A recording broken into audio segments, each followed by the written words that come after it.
Bismillahirrahmanirrahim. Assalamualaikum warahmatullahi wabarakatuh. Sobat Quran yang dimuliakan Allah Subhanahu wa taala. Untuk seorang penghafal Al-Quran pemula, mungkin ada yang bingung bagaimana cara mulai menghafalnya dan apa yang harus dihafalkan.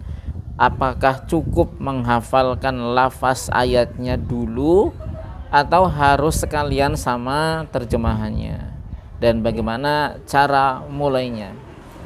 Untuk menghafal terjemah dan ayat Al-Qur'annya itu sulit kalau dilakukan secara bersamaan, apalagi kita tidak memiliki basic atau pengetahuan bahasa Arab. Jadi kita punya dua beban, ada beban harus menghafalkan ayat-ayatnya, menjaganya, begitu juga dengan menghafalkan kosakata dari ayat-ayat yang kita hafalkan tersebut. Bisa saja Anda lakukan keduanya, karena saya pun punya murid yang menghafalkan keduanya sekaligus. Jadi beliau menyetorkan hafalan dan terjemahannya dalam satu waktu. Misalnya beliau targetkan setiap hari setoran 5 ayat, setorkan ayatnya dulu, kemudian disetorkan terjemahannya. Itu bagus, tapi tidak untuk semua orang, karena ada banyak orang yang mungkin punya keterbatasan waktu, punya keterbatasan kemampuan dan sebagainya, sehingga sulit kalau harus menghafalkan dua-duanya sekaligus. Maka sebaiknya Anda hafalkan dulu ayat-ayatnya saja, nggak apa-apa, karena kitab Al-Quran itu kan sangat istimewa, ya, beda dengan kitab-kitab suci yang lain. Kita hanya membacanya saja, menghafalkannya saja tanpa kita tahu makna dan arti dari apa yang kita baca. Allah Subhanahu wa taala sudah menghitung pahala satu kebaikan per hurufnya. Bahkan Allah melipat gandakan kebaikan itu dari satu kebaikan menjadi 10 pahala setiap huruf yang kita lafazkan. Nah, jadi ini merupakan sebuah keistimewaan yang Allah berikan kepada kita.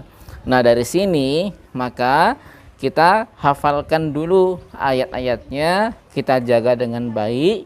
Kemudian nanti setelah target-target kita sudah tercapai, hafalan kita sudah baik, sudah lancar, dan kita punya kesempatan untuk menghafalkan kosakatanya, menghafalkan artinya, atau kita punya kesempatan untuk belajar bahasa Arab, silakan kita naik level dari yang pertama membacanya, kemudian menghafalnya, kemudian yang ketiga, tangga ketiga adalah memahami dan menghafalkan arti. Kemudian setelah itu kita dalami lagi tafsirnya, kemudian tahapan berikutnya kita implementasikan dalam kehidupan kita.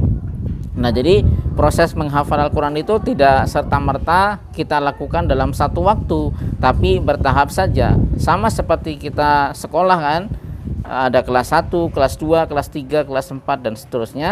Dan yang kita pelajari itu kan tidak semuanya dipelajari dalam satu waktu, tapi bahasanya bertahap.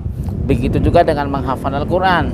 Kita pelajari Al-Quran yang kita hafalkan itu secara bertahap, mulai dari belajar membacanya, kemudian melancarkan bacaannya, menghafalkan lafaz ayatnya, melancarkan hafalannya, memahami maknanya, mendalami tafsirnya, dan mengimplementasikan kandungan dari apa yang sudah kita pelajari tersebut dalam kehidupan kita. Nah, dari sini juga kita harus mengubah cara pandang kita terhadap seorang penghafal Al-Quran. Yakinlah bahwa seorang penghafal Al-Quran itu tidak akan berhenti di satu tahapan saja. Dia tidak akan merasa cukup hanya sekedar menghafalkan saja.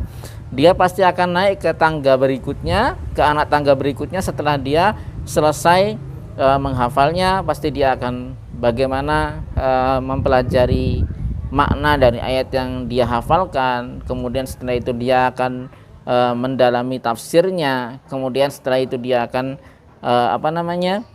mengimplementasikannya dalam kehidupan sehari-harinya. Nah, mungkin itu sedikit mukaddimah untuk Anda yang ingin atau baru mau mulai menghafal dan bingung bagaimana cara mulainya dan dari mana mulainya.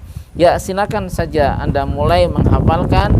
Hafalkan dari yang paling mudah, hafalkan dari yang paling pendek untuk latihan Anda dalam menghafal. Karena kemampuan menghafal, skill menghafal Al-Quran itu tidak serta-merta bawaan lahir ya, tapi adalah sebuah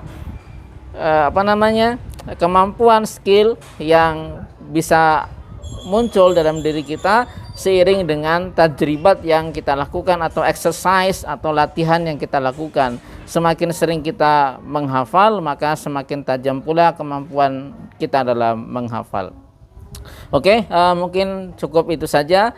Silakan Anda klik like video ini jika menyukainya, subscribe bagi yang belum, dan share seluas-luasnya. Kita akan ketemu di video berikutnya. Assalamualaikum warahmatullahi wabarakatuh.